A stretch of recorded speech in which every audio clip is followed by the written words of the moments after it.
สวัสดีค่ะต้อนรับเข้าสู่ช่องทุกเรื่องในโลกใบนี้ คลิปนี้เราจะมาดูการจัดอันดับกำลังทางทหารของอาเซียนตามข้อมูลที่เพิ่งประกาศโดย Global Firepower กันค่ะ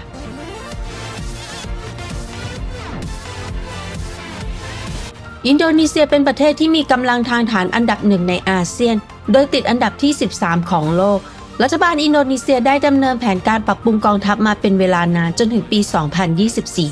โดยมุ่งเน้นการนำเข้าอุปกรณ์และระบบการทหารที่ทันสมัย โดยลักษณะของอาวุธที่จัดซื้อนั้นจะเน้นการเสริมสร้างระบบเฝ้าระวังทางทะเลและเพิ่มกำลังทางทะเล เนื่องจากประเทศมีชายฝั่งทะเลยาวและประกอบด้วยเกาะมากกว่า 17,000 เกาะ รวมถึงเพื่อรับมือกับข้อพิพาทเรื่องดินแดนกับจีนในทะเลจีนใต้และยังมีปัญหาเรื่องโจรสลัด ปัจจุบันกำลังติดต่อกับฝรั่งเศส อังกฤษ อิตาลี และตุรกีเพื่อโครงการจัดซื้อเรือฟริเกตและกำลังวางแผนจัดซื้อเครื่องบินรบ F-15EX เพิ่มเติมจากเครื่องบินรบลาฟาที่มีอยู่เพื่อเพิ่มกำลังทางอากาศ นอกจากนี้ยังกำลังพัฒนาอากาศยานไร้คนขับเพื่อเพิ่มขีดความสามารถในการผลิตอาวุธของตนเองและยังลงทุนในการเพิ่มขีดความสามารถด้านสงครามไฟเบอร์อีกด้วยลักษณะเด่นของอินโดนีเซียคือการดำเนินนโยบายการทูตแบบเป็นกลางเชิงรุกบนพื้นฐานของการไม่ฝักใฝ่ฝ่ายใดและเพื่อหลีกเลี่ยงการพึ่งพาประเทศใดประเทศหนึ่งในการนำเข้าอาวุธจึงนำเข้าจากหลากหลายประเทศการนำเข้าอาวุธจากหลายประเทศนี้แม้จะมีข้อเสียในด้านประสิทธิภาพและต้นทุนการดำเนินการที่สูงแต่คาดว่านโยบายนี้จะยังคงดำเนินต่อไปจุดแข็งของอินโดนีเซียคือมีจำนวนประชากรมากและเป็นประเทศที่มีประชากรอายุน้อยโดยมีอายุเฉลี่ยที่ 29 ปีหากมีเสถียรภาพทางด้านการเมืองต่อเนื่องจึงถูกประเมินว่าเป็นประเทศที่มีศักยภาพสูงทั้งทางด้านเศรษฐกิจและการทหารโดยเฉพาะอย่างยิ่งประชากรรุ่นใหม่จำนวนมากได้เข้าสู่ธุรกิจสตาร์ทอัพทำให้อินโดนีเซียมีบริษัทสตาร์ทอัพมากที่สุดในเอเชียตะวันออกเฉียงใต้อินโดนีเซียมีกำลังพลทางทหารรวม 650,000 นายแบ่งเป็นกำลังพลประจำการ 400,000 นายและกำลังกึ่งทหาร 250,000 นายในด้านกำลังทางอากาศมีเครื่องบินรวมทั้งสิ้น 457 ลำ โดยเป็นเครื่องบินรบ 41 ลำ ปัจจุบันมีเครื่องบิน F-16 จำนวน 33 ลำ แต่คาดว่าในอนาคตเครื่องบินรบหลักของอินโดนีเซียจะเป็นเครื่องบินราฟาที่สั่งซื้อเมื่อปีที่แล้วจำนวน 42 ลำ เครื่องบิน KF-21 ที่พัฒนาร่วมกับเกาหลีใต้และเครื่องบิน F-15EX ที่มีแผนจะจัดซื้อมาในส่วนของด้านกองทัพบกกันค่ะอินโดนีเซียมีรถถังรวมทั้งสิ้น 331 คัน โดยมีรถถังเลโอพาร์ดจำนวน 103 คันที่ซื้อจากเยอรมนีเป็นรถถังหลัก อย่างไรก็ตามเนื่องจากภูมิประเทศของอินโดนีเซียประกอบด้วยพื้นที่ป่าดงดิบและเกาะเล็กเกาะน้อยจึงต้องการรถถังที่มีขนาดเล็กและเบากว่าโดยในปี 2015 อินโดนีเซียจึงได้ตกลงพัฒนารถถังรุ่นใหม่ร่วมกับตุรกีโดยบริษัท PT Pindad ของอินโดนีเซียได้ร่วมกับ FNSS ซึ่งเป็นบริษัทร่วมลงทุนระหว่างตุรกีกับ BAE System ของอังกฤษเพื่อผลิตรถถังหุ้มเกราะในประเทศรถถังขนาดกลาง Halimar ที่พัฒนาร่วมกันได้เสร็จสมบูรณ์ในปี 2018 และเริ่มการผลิตในปี 2020 โดยมีแผนผลิตสูงสุดถึง 400 คันส่วนกองทัพเรือมีเรือฟริเกต 7 ลำที่ซื้อจากอังกฤษและเนเธอร์แลนด์และกำลังมีการผลิตเรือฟริเกตอีก 4 ลำที่สั่งซื้อจากอิตาลีและอังกฤษส่วนเรือดำน้ำมี 4 ลำที่ซื้อจากเกาหลีใต้และเยอรมนีและในปี 2024 ได้ทำสัญญาซื้อเรือดำน้ำชั้นสกอร์เปียนจากฝรั่งเศสอีก 2 ลำทำให้ในที่สุดมีเรือดำน้ำรวมทั้งสิ้น 6 ล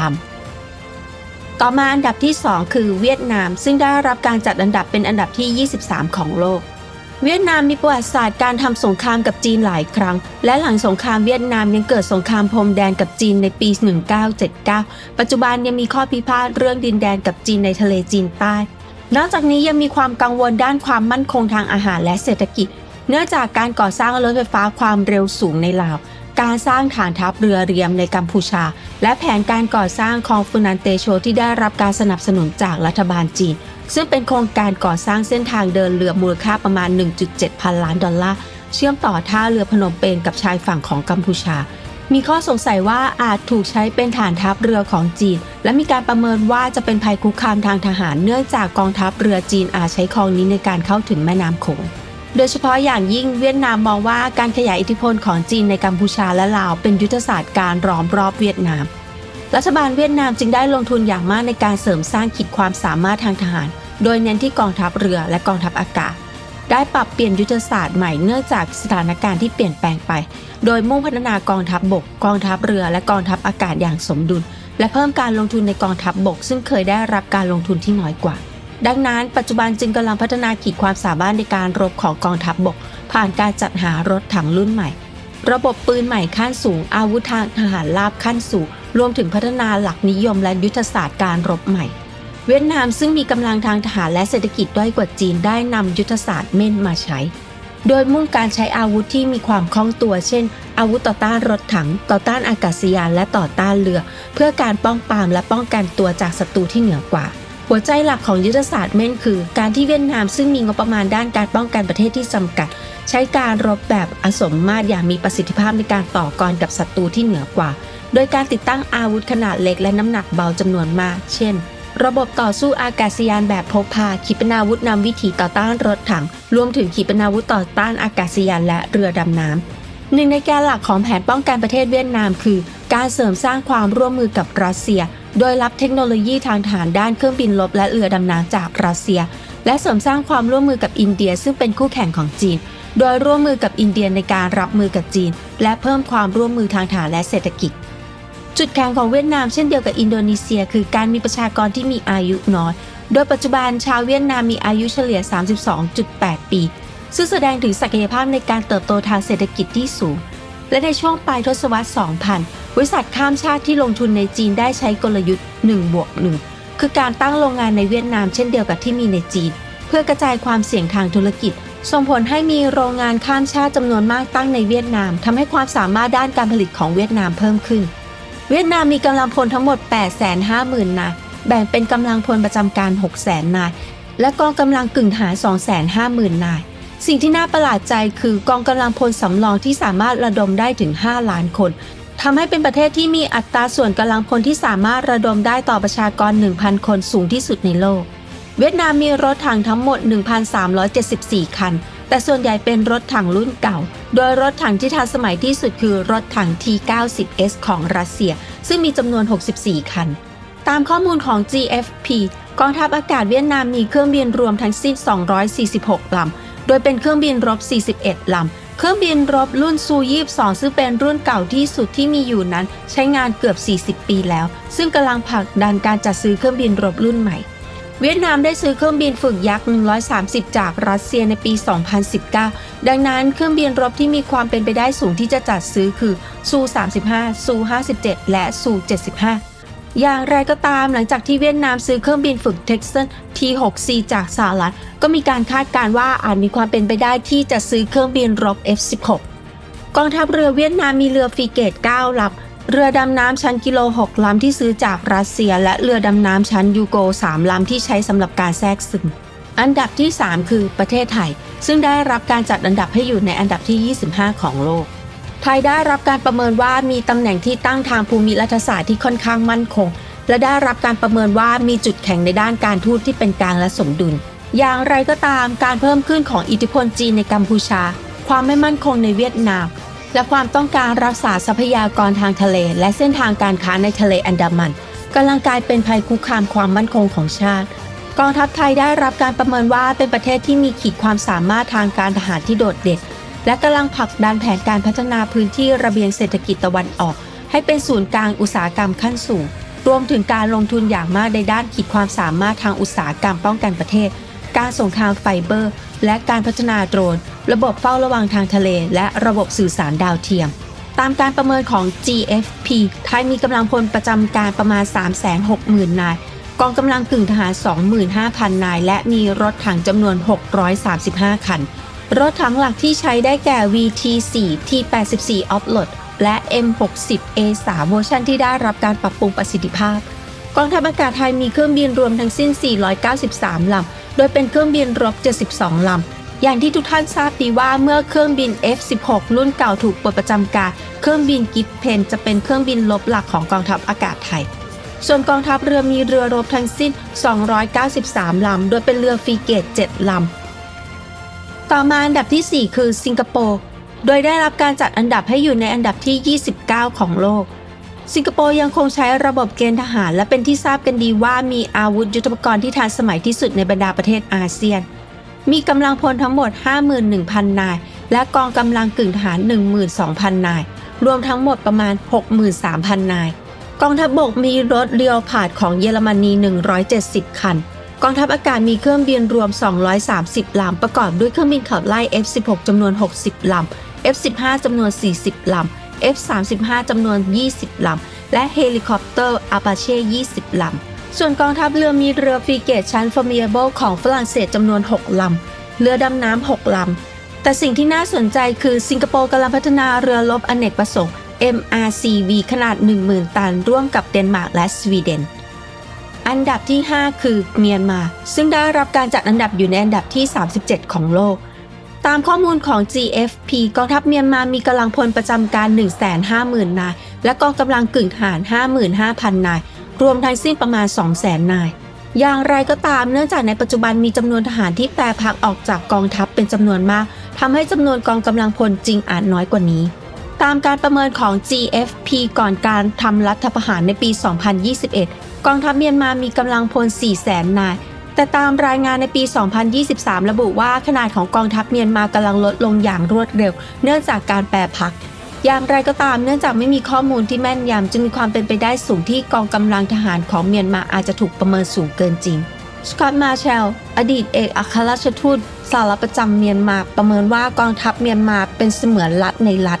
และแทบจะไม่มีการติดต่อกับบุคคลภายนอกกองทัพนอกจากนี้ยังมีการเปรียบเทียบว่าเมียนมาคล้ายกับสปาร์ตาในยุคโบราณที่ถูกปกครองโดยนักรบอีกด้วยเมียนมามีรถถังทั้งหมด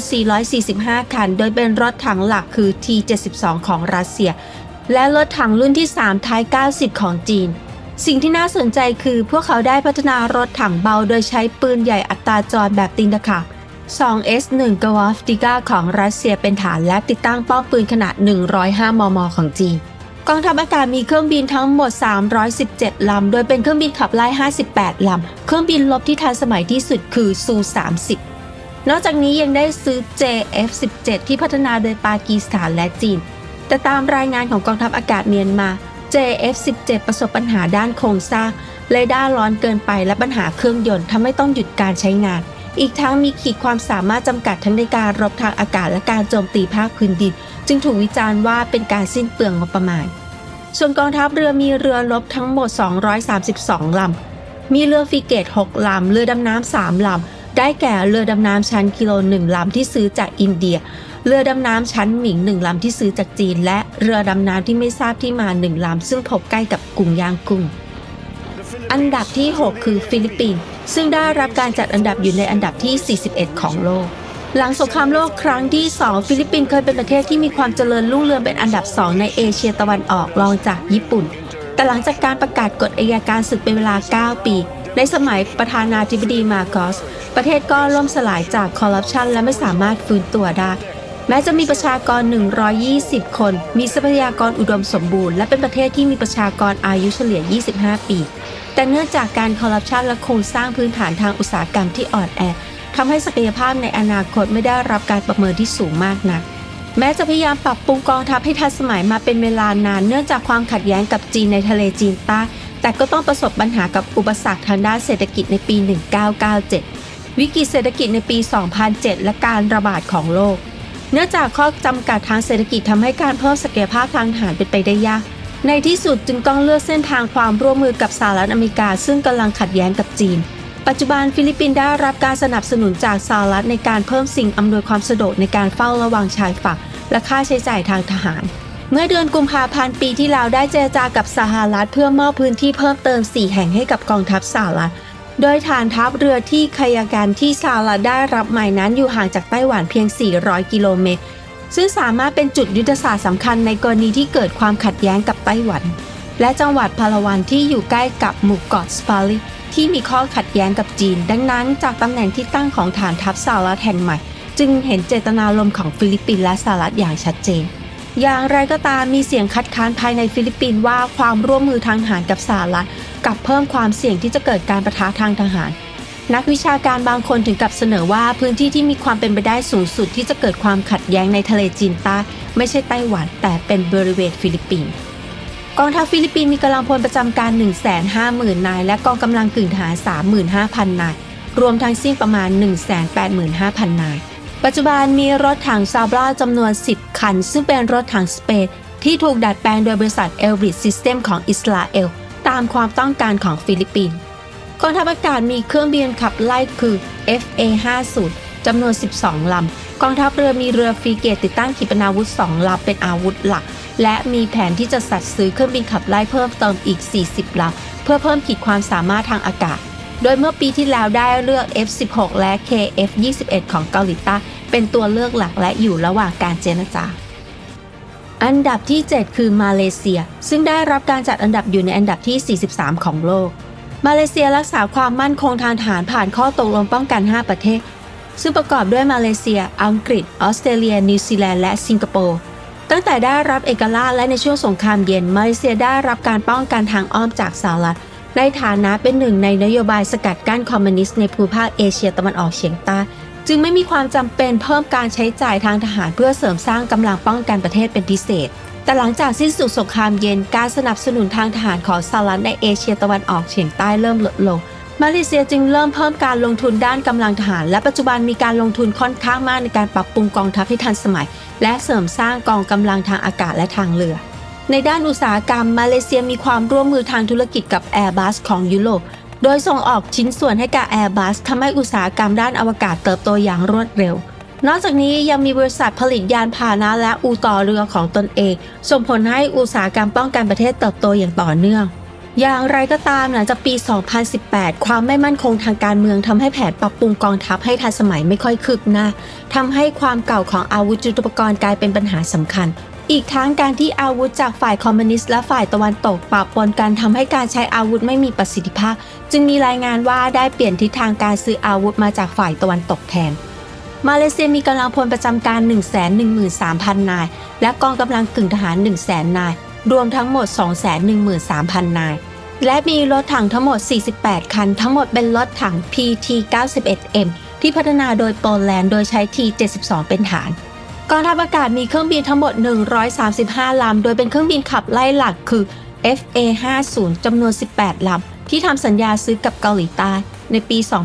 2023 และกำลังดำเนินการจัดซื้อเครื่องบิน FA-18 Hornet มือ 2 ประมาณ 30 ลำจากคูเวตหากการซื้อขายนี้สำเร็จ FA-18 Hornet และ FA-50 จะกลายเป็นเครื่องบินขับไล่หลักของกองทัพอากาศส่วนกองทัพเรือมีเรือรบทั้งหมด 100 ลำมีเรือฟรีเกต 2 ลำและเรือดำน้ำชั้นสกอร์เปียน 2 ลำอันดับที่ 8 คือกัมพูชาซึ่งได้รับการจัดอันดับให้อยู่ในอันดับที่ 95 ของโลกกัมพูชามีกำลังพลประจำการ 221,000 นายและกองกำลังกึ่งทหาร 10,000 นายรวมทั้งหมด 231,000 นายกัมพูชามีรถถังทั้งหมด 644 คันโดยรถถังหลักคือ T-55 T-54 และ Type 59 ซึ่งเป็นรถถัง T-54 ที่ผลิตในจีนภายใต้ใบอนุญาตทั้งหมดนี้เป็นรถถังรุ่นที่ 1 ที่ออกแบบตั้งแต่สมัยสงครามโลกครั้งที่ 2 กัมพูชามีเครื่องบินทั้งหมด 25 ลำแต่ไม่มีเครื่องบินขับไล่แต่มีเฮลิคอปเตอร์ 21 ลำและเครื่องบินลำเลียง 4 ลำส่วนกองทัพเรือมีเรือลาดตระเวนชายฝั่งเพียง 20 ลำเมื่อปีที่แล้วจีนตกลงที่จะมอบเรือคอร์เวตไทย 56 จำนวน 2 ลำให้กัมพูชาซึ่งจะกลายเป็นเรือรบหลักในอนาคตอันดับที่ 9 คือลาวซึ่งได้รับการจัดอันดับให้อยู่ในอันดับที่ 106 ของโลกกองทัพลาวมีกำลังพลประจำการ 100,000 นายและกองกำลังกึ่งทหาร 120,000 นายรวมทั้งสิ้น 220,000 นายลาวมีรถถัง 160 คันโดยรถถังหลักคือ T-72 และ T-55 มีเครื่องบินทั้งหมด 33 ลำแต่ไม่มีเครื่องบินขับไล่มีเฮลิคอปเตอร์ 23 ลำและเครื่องบินลำเลียง 2 ลำบรูไนไม่ได้ถูกรวมอยู่ในการจัดอันดับกองทัพเนื่องจากไม่ได้อยู่ในกลุ่มเป้าหมายของการประเมินกำลังทหารบรูไนมีกำลังพลทางบกประมาณ 3,000 นายแม้จะไม่มีกำลังรถถังแต่อุปกรณ์ที่ใช้ในกองทัพบกมีความทันสมัยสูงและมีการแลกเปลี่ยนความร่วมมือกับกองทัพอังกฤษและสิงคโปร์อย่างใกล้ชิดนอกจากนี้ยังมีกองทัพกุรขานและกองทัพอากาศของอังกฤษประจำการอยู่ในบรูไนส่วนกองทัพเรือประกอบด้วยเรือลาดตระเวนขนาด